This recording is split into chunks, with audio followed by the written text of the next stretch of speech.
heart attack, fast fatal heart impact, past painful scars. In fact, I blast tasteful bars and packs. I back up my actions, fact don't ask, grab reactions, jacked attack with every word, then act with class as they hear me snap. I got nothing to lose, cause I fought and felt the bruise. Now I'm not the one confused, call the shots and they produce. I ain't lost, I'm finally loose, pick a new silver excuse. I need the views to boost me to a new abuse of being used. Everybody wants a piece now, y'all can rest in peace now. You're dead to me, so peace out. Remember, you're discreet out. Get ready for defeat now. Now look at me. I used to be a king. But how did I end up here? In this very position. I was once a proud nobleman, a proud man. Then there was my battle, my war. This very sword that I am bound to. It's beautiful, yes. It's pretty, yes. It has taken multiple lives, however. I believe hundreds, if not possibly thousands. All killed in my name alone. Then there's me. I am not too certain as to how, let alone what sorcery put me here. But I've been here for a long time. And my fear is that I will remain here for all of eternity. Until that fateful day, someone will pull me from the stone. Now, hello everybody. This is Kirusho here, and apparently this is going to be my 5K special. Now, believe it or not, but this is kind of weird. Someone recommended me to do this what if, and I actually put it down in my drawing. I have an entire video basically talking about what I did in that video. But basically, after almost 2.5 hours of writing down ideas and cutting them out, and then folding them up and putting them into a cup, I recorded a video where I drew the what if. This one was one of those what ifs that caught my eye. There was a few in there actually that I did seem interested in. Then I picked this one. I was confused, I didn't know how to feel about it. And I actually did want to draw more and put them into a poll and see what you guys thought. But I just decided to say, I picked it, so I'm doing it. Anyways, yeah. I just ran out of patience with what ifs for a second. Anyways, this is probably going to be the final what if I have on my list until I clear some of them off. Now, let's begin. We will start back in time, more or less. In an age before heroes. In an age before anything. We will start somewhere around the 1st century. Not the 1st century. Before the year 1000. There is a sword. There is a popular sword. It belongs to a nobleman. And he himself has been to war. He is the king's son. And people believe that whenever he becomes the king, he will become stronger and more different than his father. His son has no problems with going to war. And Izuku, the king's son, he goes to war to lead his men in battle. He was given this sword especially because of its abilities and its strange, power. In this world, magic does exist. Sorcery does exist. And Midoriya, he was given a sword that the weaponsmith said was blessed by the gods. The power that it grants him, it is immense, and is possibly quite dangerous.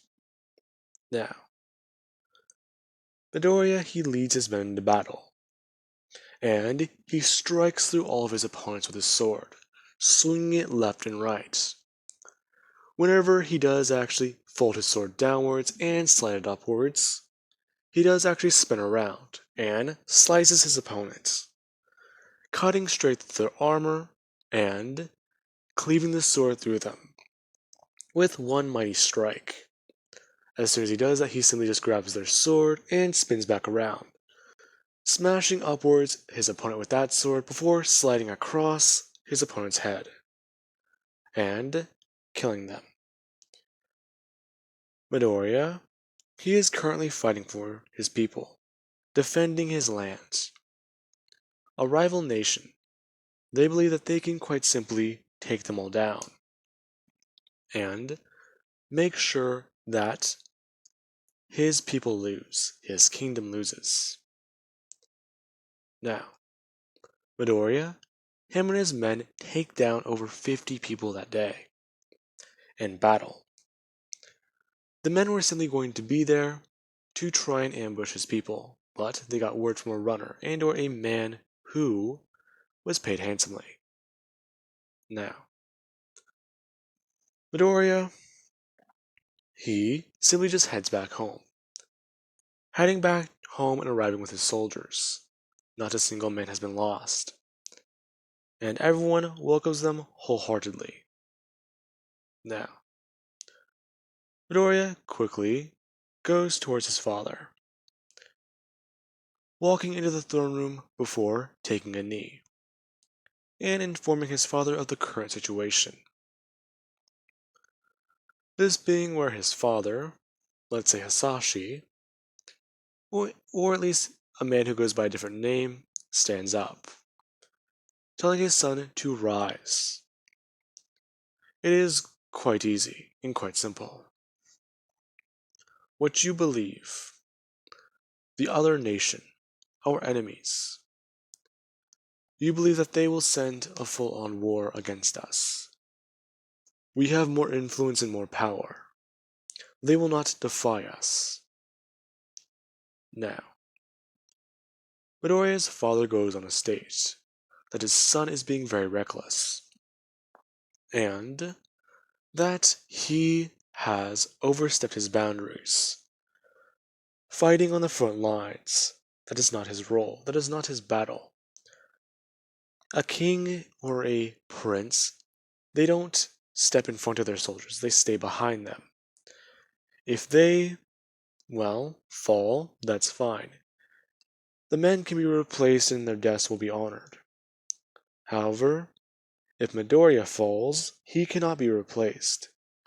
He is of royal descent, just like he is and his father before him, and his mother before him. Now, with that being said, Midoriya argues with his father that does not matter. What goes on tonight is quite easy. His men saved their people. They were going to die, and what would his father have done? Sit here and hide in a castle, arguing back and forth before he does leave, and actually does head back to his room. Whenever Midoriya does arrive, he begins to take off his armor. As soon as he does that, he's able to actually stretch free, actually feeling like he pulled a muscle in his right arm, and trying to just stretch it, raise it up high towards the sky, and trying to at least do something with it, before he does eat his meal, and head to bed for the night. He's quite exhausted. Now, with that being said, Midoriya,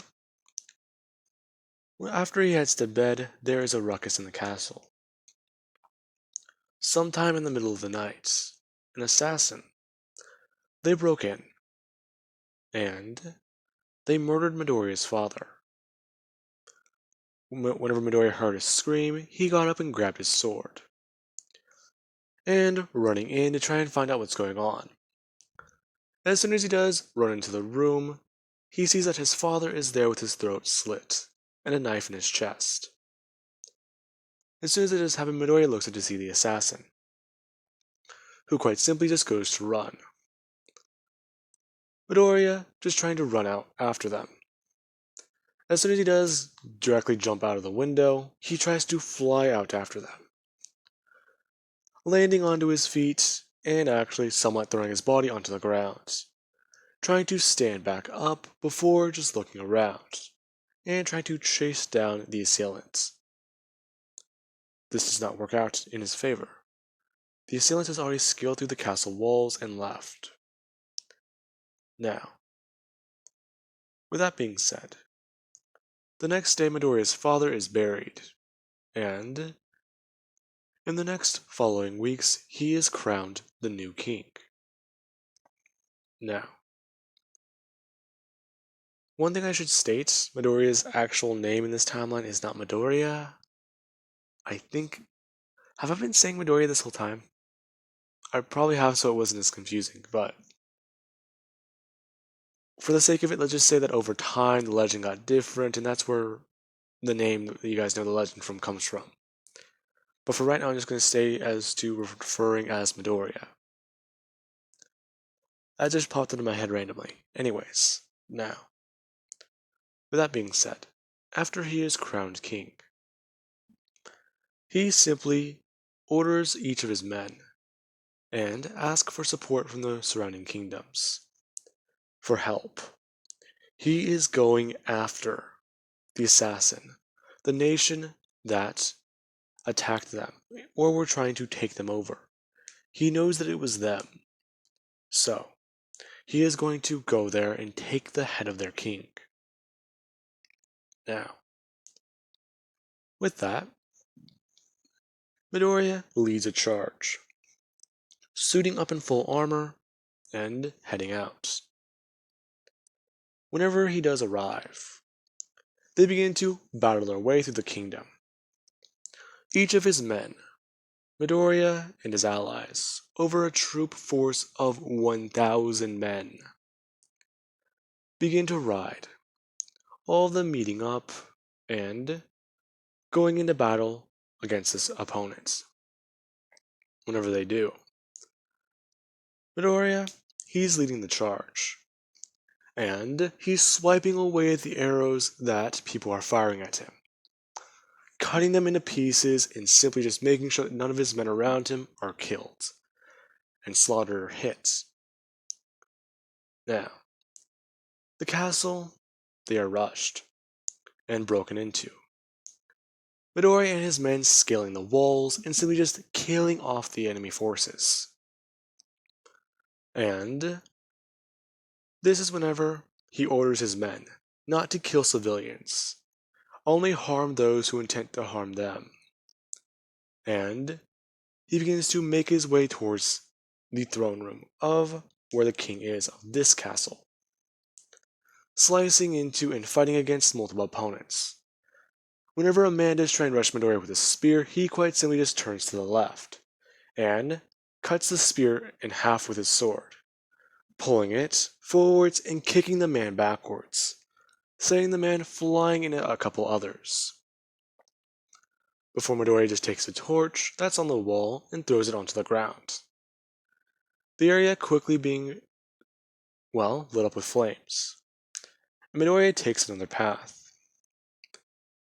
Now, the king himself begins to run, and order his sorcerer to simply do anything that will help him. To which the sorcerer tells him, if he is cornered by the king, then it is quite easy. Simply just recite these words, and he will be no more. He will be sealed. He will be put away, forgotten to time. Now, the king simply just begins to run, and whenever he gets to the highest tower, this is whenever Midoriya does corner him there. As soon as it does happen, the king begins to try and recite the words. Meanwhile, you do have the sorcerer, who's getting his magic into place. He's gotten all of the ingredients, and he simply just needs one thing: the blood of a king. Now, Midoriya, he begins to berate and insult the man. The man, he killed his father. He had him killed by an assassin. He wanted a war and now he's got one. His men are dead. He has lost this battle. Now, what of it of him? What do you say? The man trying to recite this phrase over and over again. Midoriya bringing his sword up high and stabbing it downwards into this man's chest. And the man simply does one thing. He falls backwards out of the tower. And Midoriya watches that, quickly looking around the room and picking up a sword, before trying to make his way out there. Midoriya, he is unaware as to what he just did. Now, the sorcerer's magic. He begins to make it so, fulfilling the king's final wish. Midoriya begins to inform all of his men that the king is dead, and that he is no more. Now, with that being said, Midoriya, he holds the sword up high, before shouting that this was his weapon. It will not be used anymore, dropping it to the ground and going over to find the king's body. Looking up, he can see the tower, and there it is, out in the fields. Midoriya walking over, and looking down at the man's corpse, before grabbing his sword and pulling it out. As soon as he does that, he raises the sword up high towards the air, to look at it. There are no cracks and no, well, anything that has damaged the sword. It seems like it has survived the fall.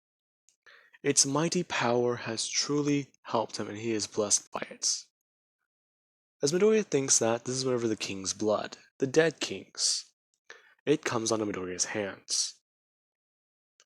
And Midoriya, he's done it, fulfilled the final part, the sorcerer casting his magic, and simply beginning to state that the man who has killed the king, a king himself, he is now cursed to torment, cursed to be held inside the very vessel, inside the very being, inside the very weapon that he himself used to murder the man. Now, Midoriya does begin to feel ill, and quickly he can tell that something is wrong. As soon as that does happen, Midoriya's men do come out and try and see what's going on. Watching as Midoriya's physical body begins to weaken, and he begins to cough up blood, bleeding from his eyes, nose, mouth, and ears. Watching as Midoriya tries to use his sword to walk, before he silly just begins to fall over. As soon as he falls over, his sword goes thrusting downwards into a mighty piece of stone. And Midoriya just tries to hold onto the handle and stay up, before his physical body vanishes. Now, everyone believes that the king has just died. The only thing left is his crown and his sword, Excalibur, the mighty weapon that has gave them their freedom, and has done more things for anyone. Now, with that being said, they begin to write Midoriya's name in the history books, write his name down in legends. And there is a stone put where Midoriya fell, while the other king. They do bury him, but they don't put a stone where he is. They allow him to be forgotten. allow him to never be remembered by time. Meanwhile, you do have Midoriya. Inside the sword, he has been trying to plead and beg for help, unaware as to how he's in here, unaware as to why he's in here, trying to scream out the name of his soldiers and his men. Meanwhile, time has passed 1,000 years, and no one has been any the wiser. The sword that is there are legends of it. A sword put into the stone by a king, and its mighty name, Excalibur. However, the only things that do remain of this town, of this place, is ruins, unable to be found, and Midoriya still lies here, waiting and hoping that one day someone will come, someone will pull him from the stone, and hopefully free him of his curse. Now, with that being said, let us cut over to somewhere else. A man and his daughter. His daughter is at a young age, and she is ready. She's ready to explore the place that they have found. After a couple days of camping in the forest and walking, they believe that they've found an ancient city, an ancient place. Now, they are somewhere in Ireland, and hoping to find this place. They found it, and with it, there it is. The ancient kingdom. And not too far away they find the sword. This being quite shocking and surprising. Now, the man who has found this mythical weapon has a name, David Shields, and his young daughter, Melissa.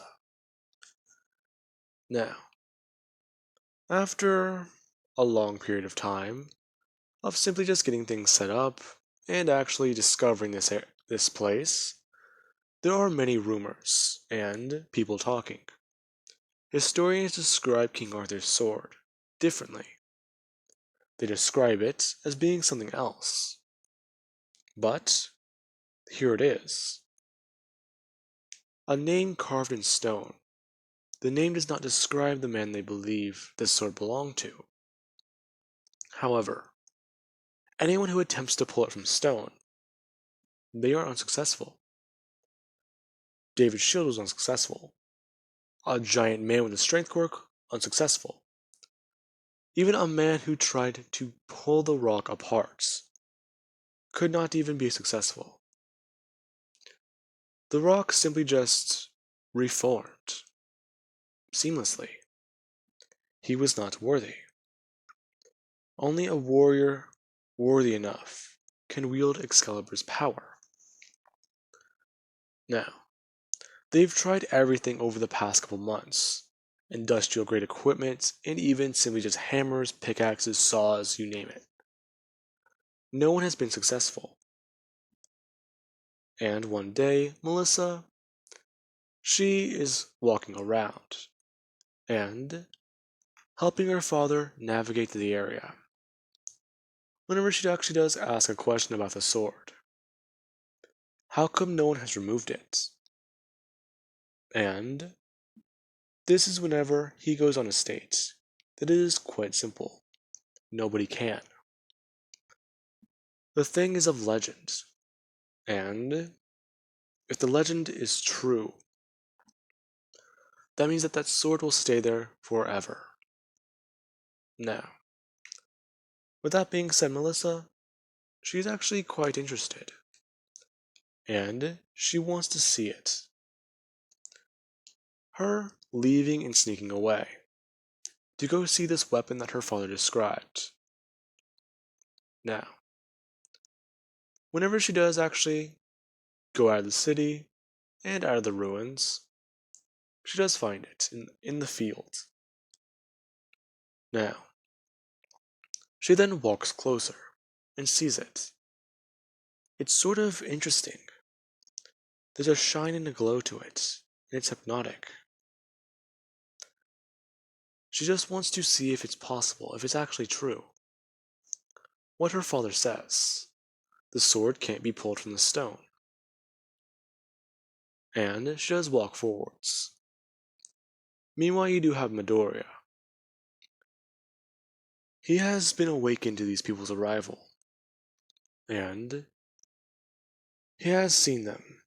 Exactly the way they're talking. They speak in a way of the old tongue, he believes.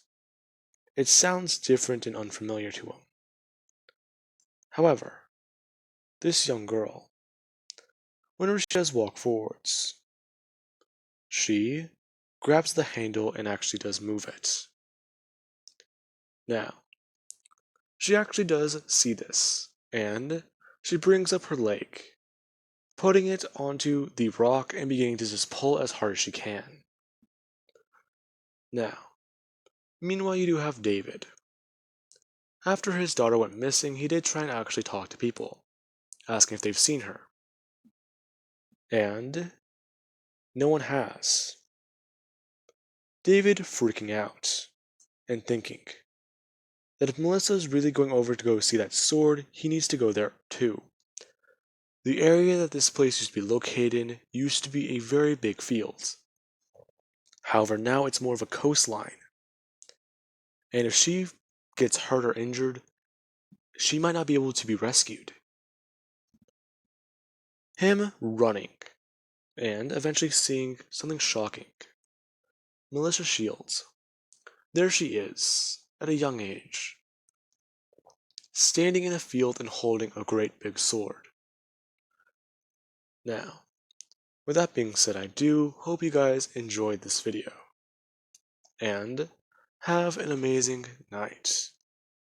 Now, to those of you who are probably very confused, the person who recommended this what if to me, they said that the entire idea behind it was that Melissa Shield becomes the main character of the what if, and Midoriya is still around.